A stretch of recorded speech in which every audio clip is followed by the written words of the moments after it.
Film کٹلان کی کہانی ایک ایسے پراسرار اور سنسنی خیز سفر کے گرد گھومتی ہے جس میں انتقام، محبت، دھوکہ اور سچ کی تلاش ایک دوسرے میں گتھم گتھا ہو جاتے ہیں۔ کہانی کا مرکزی کردار ازلان نامی ایک نوجوان ہے جو ایک پرسکون مگر رازوں سے بھرے گاؤں کٹلان میں رہتا ہے، جہاں ہر شخص کے چہرے پر خاموشی اور آنکھوں میں ایک انجانا خوف جھلکتا ہے۔ ازلان بچپن سے ہی اپنے والد کی پراسرار موت کے سوال کا جواب ڈھونڈنے کی کوشش کرتا ہے، مگر گاؤں کے بزرگ ہمیشہ اس موضوع پر بات کرنے سے کتراتے ہیں۔ ایک دن ازلان کو اپنے والد کی پرانی ڈائری ملتی ہے جس میں ایک خفیہ تنظیم عیسائیوں کا ذکر ہوتا ہے جو گاؤں کے پس پردہ معاملات کو کنٹرول کرتی ہے۔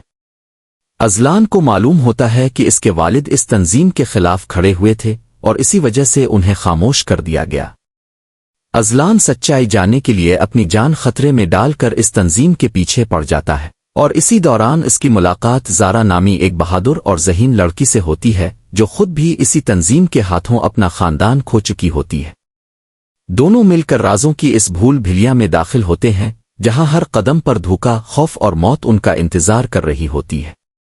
جیسے جیسے وہ حقیقت کے قریب پہنچتے ہیں انہیں معلوم ہوتا ہے کہ اوسایا صرف ایک تنظیم نہیں بلکہ ایک نظریہ ہے جس نے گاؤں کے طاقتور لوگوں کو اپنی گرفت میں لے رکھا ہے، اور اس کا سرغنہ کوئی اور نہیں بلکہ ازلان کا چچا حماد ہوتا ہے جو بظاہر ایک شریف اور مددگار انسان نظر آتا ہے مگر اندر سے ایک بے رحم اور چالاک ذہن کا مالک ہوتا ہے۔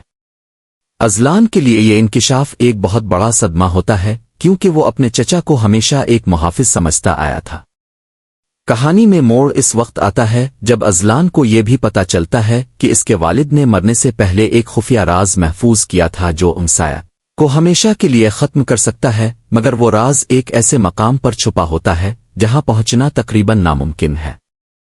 ازلان اور زارا خطرناک راستوں، خفیہ سرنگوں اور جان لیوا جالوں سے گزرتے ہوئے اس راز تک پہنچنے کی کوشش کرتے ہیں، جبکہ حماد اور اس کے ساتھی ہر قدم پر انہیں روکنے کی سازشیں کرتے ہیں۔ اس سفر میں ازلان کو نہ صرف اپنے دشمنوں کا سامنا کرنا پڑتا ہے بلکہ اپنے اندر کے خوف، شک اور کمزوریوں سے بھی لڑنا پڑتا ہے۔